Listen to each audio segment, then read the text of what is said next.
नमस्ते दोस्तों, pharma notes की इस वीडियो लेक्चर में आप सबों का स्वागत है। आज के इस वीडियो लेक्चर में हम फार्मा से जो भी सेलेक्टेड क्वेश्चंस है उनको डिस्कस करेंगे, जो एग्ज़ाम पॉइंट ऑफ व्यू काफ़ी इम्पोर्टेंट क्वेश्चंस है। तो चलिए सेशन को स्टार्ट कर देते हैं। देखिए, पूछते हैं in gel chromatography separation of high molecular weight substances from low molecular weight substances is called as. देखो, जो भी हाई मॉलिक्यूलर वेट सब्सटेंस है उनका सेपरेशन करना है लो मॉलिक्यूलर वेट सब्सटेंस से। तो इस कंसेप्ट को जेल क्रोमेटोग्राफी में क्या कहा जाता है? ऑप्शन दिया है डीसाल्टिंग, डाइमराइजेशन, डिफ्यूजन या फिर डिसोल्यूशन। तो देखो, ये एनालिसिस से क्वेश्चन है, तो इसका सही जवाब होगा ये डीसाल्टिंग को। ठीक है, इसे याद रख लेना। नेक्स्ट क्वेश्चन देखो, in gas chromatography vaporisation of liquid phase is referred as. Liquid phase का वेपोराइजेशन हो जाएगा तो उसे क्या बोलना है? गैस क्रोमेटोग्राफी का ये क्वेश्चन है एनालिसिस से। ऑप्शन दिया है देखो, क्लॉटिंग, ब्लीडिंग, सब्लिमेशन या फिर थ्रोम्बिंग। तो इसका सही जवाब होगा ब्लीडिंग बोलते हैं उसे। नेक्स्ट देखते हैं, पूछते हैं mulling agents are used to handle the sample in. Sample handle करने के लिए म्यूलिंग एजेंट्स का इस्तेमाल किया जाता है। जो भी म्यूल्स होते हैं ना, उनको हैंडल करने के लिए। तो ये कौन से स्पेक्ट्रोस्कोपी में यूज़ किया जाता है? ऑप्शन दिया है UV spectrometry, IR spectroscopy, NMR spectroscopy या फिर पीएमआर स्पेक्ट्रोस्कोपी। तो देखो, जो भी म्यूलिंग एजेंट्स होते हैं, जैसे एग्जांपल है इसका न्यूजॉल, न्यूजॉल ऑयल करके आता है ना, तो ऐसे जो भी म्यूलिंग एजेंट्स होते हैं वो यूज होते हैं ये आईआर स्पेक्ट्रोस्कोपी के अंदर। ठीक है, नेक्स्ट क्वेश्चन की तरफ बढ़ना है अभी। कैलोमेल इज, आपने पढ़ा होगा ना, कैलोमेल इलेक्ट्रोड होता है। तो ये कैलोमेल क्या है, किसे बोलते हैं कैलोमेल? ऑप्शन दिया है mercury chloride, potassium chloride, sodium chloride या फिर थायोमर्सल। तो देखो, ये कैलोमेल जो होता है ना, एक मर्क्यूरी कंपाउंड होता है। तो ये मर्क्यूरी कंपाउंड में भी ये मर्क्यूरी का क्लोराइड कंपाउंड होता है, इसलिए ऑप्शन होगा मर्क्यूरी क्लोराइड। नेक्स्ट क्वेश्चन देखना, सेम ही क्वेश्चन है, कैलोमेल इज। अब मर्क्यूरी क्लोराइड में भी दो टाइप आते हैं, एक तो मर्क्यूरी क्लोराइड या फिर मर्क्यूरस क्लोराइड। तो ये कैलोमेल क्या है? बोथ ऑफ दीज या फिर नन ऑफ दीज? तो ये तो है मर्क्यूरी क्लोराइड, और मर्क्यूरी क्लोराइड में भी ये कैलोमेल होता है, ये ऑप्शन बी मर्क्यूरस क्लोराइड करके। ठीक है, तो इसके फार्मूले भी देखो, ये मर्क्यूरस क्लोराइड जो होता है ना, Hg2Cl2 होता है, जिसे कैलोमेल बोलते हैं। और ये मर्क्यूरी क्लोराइड होता है HgCl2 करके। तो इसे याद रख लेना, ट्रिकी सवाल बन सकता है इस पे। नेक्स्ट आएगा देखो, मैच द फॉलोइंग इक्वेशंस पर भी क्वेश्चन आ सकता है। तो ऐसे इक्वेशन भी आपको पता होना चाहिए। देखो, ब्रैग्स इक्वेशन पूछा है, तो मैंने तो यहाँ पे सामने ही लिख दिया है आपके। ब्रैग्स इक्वेशन जो होता है एक्सरे डायफ्रैक्शन के लिए यूज होता है। नेक्स्ट होता है नर्स्ट इक्वेशन। तो नर्स्ट इक्वेशन का काम होता है पोटेंशियल मेजर करता है, मेट्री यानी मेजर करना, मेजर द पोटेंशियल। आइकोविक इक्वेशन किसके लिए है? ये पोलैरोग्राफी के लिए है। पोलैरोग्राफी में जो भी ये करंट होता है ना, उसको ये गिनता है। नेक्स्ट है स्नेल्स लॉ। स्नेल्स लॉ तो आप सभी को पता होता है ना, वो sine i by sine r करके होता है, इंसिडेंट अपॉन रिफ्रैक्टरी। तो ये रिफ्रैक्टोमेट्री में काम आता है स्नेल्स लॉ। और मॉर्क हॉविंक इक्वेशन एक होता है, ये यूज होता है विस्कोसिटी के लिए। ठीक है, पॉलीमर की विस्कोसिटी निकालता है ये, इंट्रिंसिक विस्कोसिटी ऑफ पॉलीमर। तो चलिए आगे के क्वेश्चंस को भी डिस्कस कर लेते हैं।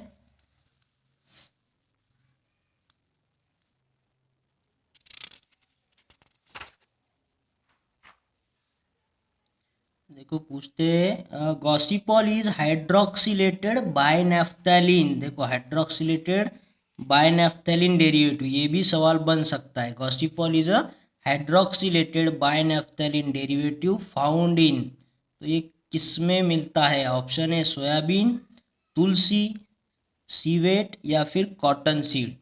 तो ये जो गॉसिपॉल है ना, तो ये तो हमें पता होना चाहिए, ये कॉटन सीड में मिलते हैं। ठीक है, ये फार्माकोग्नोसिस से सवाल था। नेक्स्ट पूछते हैं, अल्फा ग्लूकोसिडेज इनिबिटर इज और आर। अल्फा ग्लूकोसिडेज इनिबिटर ये कहाँ आएगा? ये डायबिटिक, एंटी डायबिटिक ड्रग के लिए। ऑप्शन दिया है अकारबोस, मिग्लिटॉल, वग्लीबोस या फिर ऑल ऑफ दीज। तो ये जो अल्फा ग्लूकोसिडेज इनिबिटर होते हैं ना, इसके ये बोस तो एग्जाम्पल है ही, ये मिग्लिटॉल भी है, इसलिए ऑप्शन होगा ऑल ऑफ दीज। ठीक है, पर्टिकुलर जो भी इनिबिटर है उनको याद रखना है आपको। सोरालासिन इज एग्जाम्पल ऑफ, देखो सोरालासिन के बारे में पूछा है, ये माओ इनिबिटर है, कॉक्स इनिबिटर है या फिर एंजियोटेंसिन 2 रिसेप्टर ब्लॉकर्स है या फिर एरोमेटेज इनिबिटर है। तो देखो जो सोरालासिन होता है ना, वो होता है एंजियोटेंसिन 2 रिसेप्टर ब्लॉकर्स। देखो हमें तो एंजियोटेंसिन के बारे में इतना ही पता है कि सफिक्स होता है इसका सर्टान, लो सर्टान होता है ना, तो ऐसे जो सर्टान वाले सफिक्स आते हैं वो सभी एंजियोटेंसिन 2 रिसेप्टर ब्लॉकर्स होते हैं, और सर्टान के साथ में ये सोरालासिन भी इसी कैटेगरी में आएगा, एंजियोटेंसिन 2 रिसेप्टर ब्लॉकर। ठीक है, इसी में आएगा सोरालासिन। तो ये सोरालासिन को अच्छे से याद रखना है। नेक्स्ट क्वेश्चन चलो, देखो पूछते हैं, anti obesity action is seen with, anti obesity action किसके साथ देखी गई? Beta 1 agonist, beta 2 agonist, beta 3 agonist या बीटा 2 एंटागोनिस्ट। देखो ये एंटी ओबेसिटी एक्शन है ना, ये पर्टिकुलरली विटामिन, अब ये B3 एगोनिस्ट के साथ होती है। ठीक है, B3 बीटा थ्री एगोनिस्ट के साथ में होती है, बीटा 1 एगोनिस्ट नहीं, ये सारे रिसेप्टर होते हैं ना ये, तो ये बीटा 3 एगोनिस्ट जो ड्रग है उनके साथ में ये एंटी ओबेसिटी एक्शन देखी गई है। ये सारे रिसेप्टर के एगोनिस्ट एंटागोनिस्ट अच्छे से पढ़ लेना। ठीक है, selective beta 1 blocker, beta 2 blocker, वो भी देख लेना अच्छे से, या फिर उन दोनों का भी होता है, बीटा 1 बीटा 2 ब्लॉकर ऐसा। देखो ये potassium channel opener with benzopyran group is, तो पोटेशियम चैनल के क्लासिफिकेशन में, केमिकल क्लासिफिकेशन में बेंजोपायरान ग्रुप किसका होता है? जो भी पोटेशियम चैनल ओपनर ड्रग है ना, तो उसमें बेंजोपायरान रिंग किस में होगी?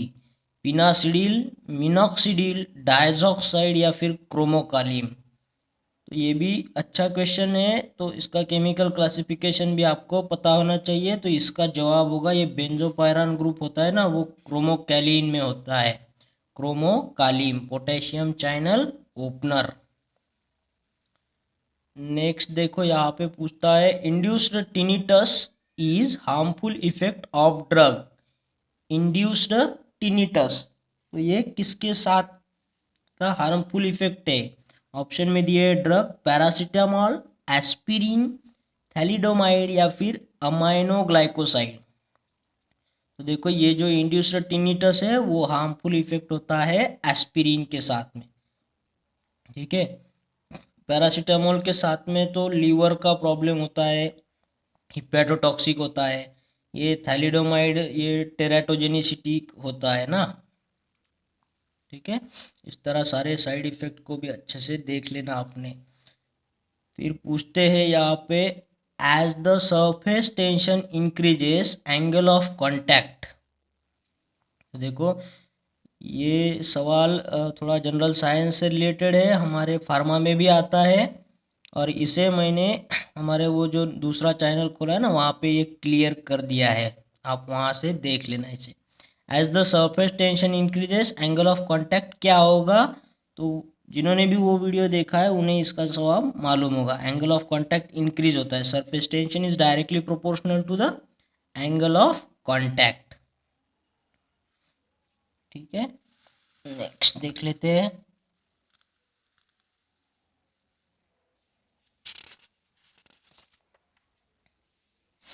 तो देखो जो भी वो एंगल ऑफ कांटेक्ट क्वेश्चन है ना, हमने यहाँ पे क्लियर कर दिया है। जनरल साइंस के लिए हमने जो नया चैनल शुरू किया है ना, नीट साइंस स्कॉलर्स करके चैनल है, आप उसे सब्सक्राइब कर लेना। वहाँ पे आपको बायोलॉजी, फिजिक्स और केमिस्ट्री के कंसेप्ट क्लियर करने मिलेंगे, ठीक है। और हाँ, अगर आप कंट्रीब्यूट करना चाहते हो तो यहाँ पे मेरा क्रीडेंशियल दिया है, if you want you can contribute.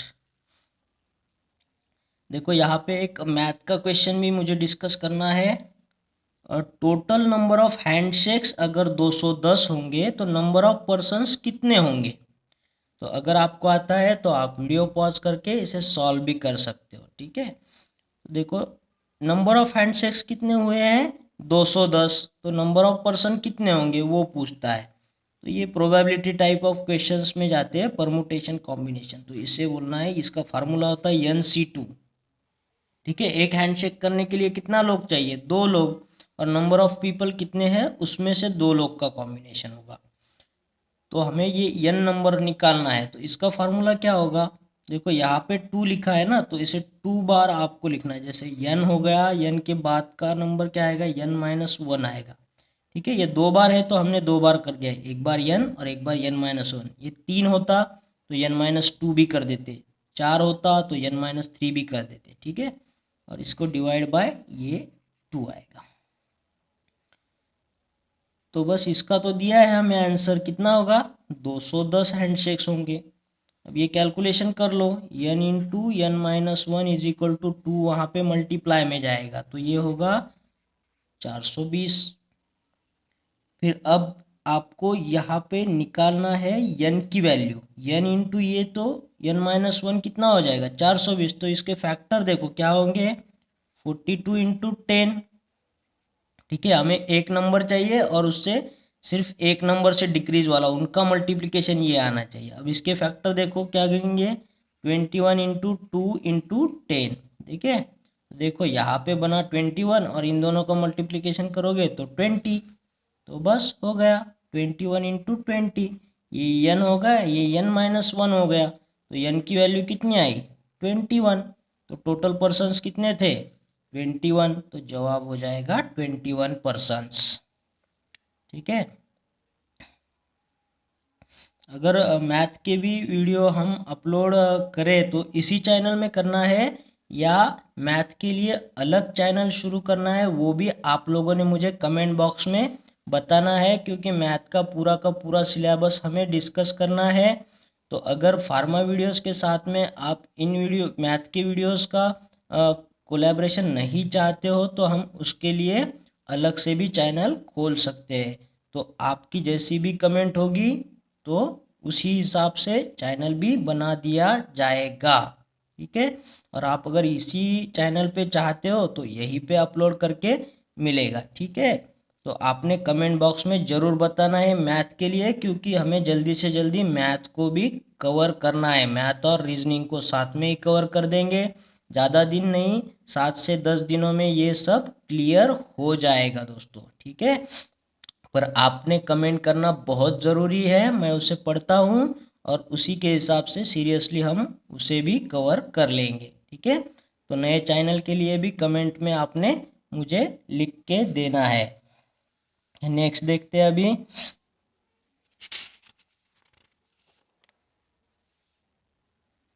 देखो पूछते हैं चाइटिन इज, ये काइटिन या चाइटिन जो भी प्रोनाउंसिएशन है ये क्या है। काइटिन इज, ऑप्शन दिया है सीवीड गम, प्लांट एक्सट्रैक्ट, एनिमल एक्सट्रैक्ट या फिर बायोसिंथेटिक गम। क्या है ये काइटिन, तो ये होगा एनिमल एक्सट्रैक्ट होता है। नेक्स्ट क्वेश्चन देख लेना, ये भी इंपॉर्टेंट क्वेश्चन है। Match the hydrolysis products of, देखो जो भी सैकराइड होते हैं ना उनके हाइड्रोलिसिस होने के बाद मोनोसैकराइड मिलते हैं, उनको मैच करना है। तो यहाँ पे बोला है माल्टोज, तो मैंने तो यहाँ पे सीधा सामने ही लिख दिया है, तो आपने इसे अच्छे से कर लेना है। देखो माल्टोज है ना, ये माल्टोज देता है glucose plus glucose, 2 molecule of glucose देगा, डाइसैकराइड होता है ना ये। फिर सुक्रोज देगा ग्लूकोज और फ्रुक्टोज दोनों का कॉम्बिनेशन। लैक्टोज देता है ग्लूकोज और गैलेक्टोज। तो आपने यहाँ पे गौर करना है कि देखो तीनों में ग्लूकोज तो है। अब इसे पढ़ना है मसाला करके, ठीक है, मसाला, ये तीनों डाइसैकेराइड है ना, तो मसाला क्या हो गया, डाइसैकेराइड। म से हो गया माल्टोज, माल्टोज में आपको ग्लूकोज के साथ ग्लूकोज मिलेगा। जो सा मसाला में से जो सा है ना, सा से सुक्रोज को याद रखना, सुक्रोज आपको देगा फ्रुक्टोज। और होता है लास्ट वाला ला, ला मसाला से ला जो है ना, ला से बनेगा लैक्टोज। और लैक्टोज हमें क्या देगा, ग्लूकोज के साथ में गैलेक्टोज देगा। देखो ग्लूकोज, फ्रुक्टोज और गैलेक्टोज, ऐसे तीनों अलग अलग मॉलिक्यूल को हम ग्लूकोज के साथ कंबाइन करेंगे तो मसाला हो जाएगा।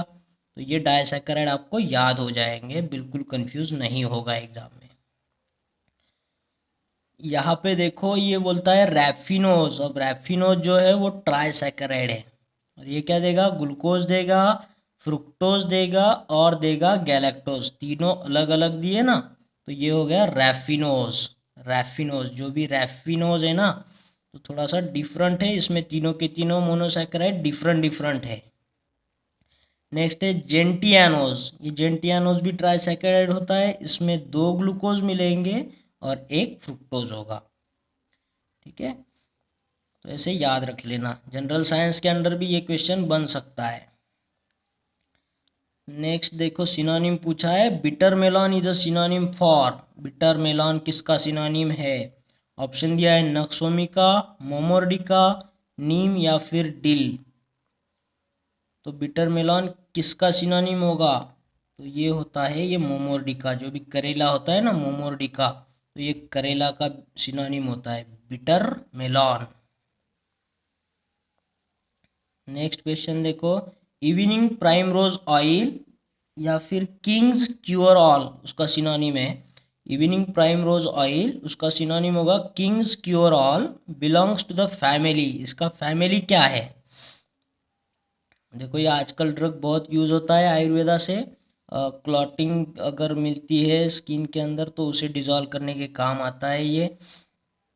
तो इसका फैमिली कौन सा है इवनिंग प्राइम रोज का? तो ऑप्शन दिया है लैबियाटी, लैमियासी, ओनाग्रेसी या फिर माइरिस्टिकैसी। देखो इस ड्रग का जो भी फैमिली है वो होता है ओनाग्रेसी करके। नेक्स्ट क्वेश्चन को देखो, एंड्रोग्राफोलाइड फाइटोफार्मास्यूटिकल बिलोंग टू द सोर्स। तो ये एंड्रोग्राफोलाइड का सोर्स क्या है? ऑप्शन दिया है नटमेग, कालमेग, मस्क या फिर कॉकिनील। देखो ये एंड्रोग्राफोलाइड होता है ना, इसका जो सोर्स होता है वो होता है कालमेग। हर ड्रग के लिए एक पर्टिकुलर नाम होता है, बस उस ड्रग का पर्टिकुलर नाम याद रह जाए तो उसकी फैमिली, उसका केमिकल कंस्टिट्यूएंट आपको आसानी से याद रह जाता है, ठीक है। और ऑप्शन में से आप उसको एलिमिनेशन ऑप्शन से सॉल्व करोगे तो और अच्छा होगा। जो ऑप्शन नहीं आते उसके लिए रिलेटेड ही नहीं है तो उसको काट दो, बचा हुआ तो आंसर ही हो जाएगा। तो ये कालमेग जो होता है ना वो एंड्रोग्राफोराइड होता है, एंड्रोग्राफोराइड पैनिकुलाटा करके आता है ना उसका सोर्स। नेक्स्ट है first cranial nerve is. First cranial nerve कौन सी है? ऑल्फैक्टरी, ऑप्टिक, ऑक्यूलोमोटर या फिर ऑब्डुसेंस। तो देखो इसका जवाब होगा ये ऑल्फैक्टरी, ठीक है। तो ऐसे जो भी सवाल है जनरल साइंस से है उसके लिए आपको मेरे इस चैनल को ज़रूर सब्सक्राइब करना होगा, नीट साइंस स्कॉलर्स। तो जिन्होंने भी इस चैनल को सब्सक्राइब किया है उन्होंने 2 जवाब तो सही दे ही दिए होंगे, ठीक है। तो आपको रिक्वेस्ट है जनरल साइंस जो भी 10 मार्क्स का है वो पूरा यहाँ पे कवर हो जाएगा दोस्तों, धीरे धीरे हम इसे भी कवर कर लेंगे पूरा, ठीक है। अगर आपको लेक्चर अच्छा लगा हो, क्वेश्चंस अच्छे लगे हो तो प्लीज़ लाइक शेयर करिए और कमेंट में ज़रूर कमेंट करना बिल्कुल भी भूलना नहीं। मैं हर एक कमेंट पढ़ता हूँ और उसका रिप्लाई भी करता हूँ, ठीक है। तो तब तक के लिए थैंक यू।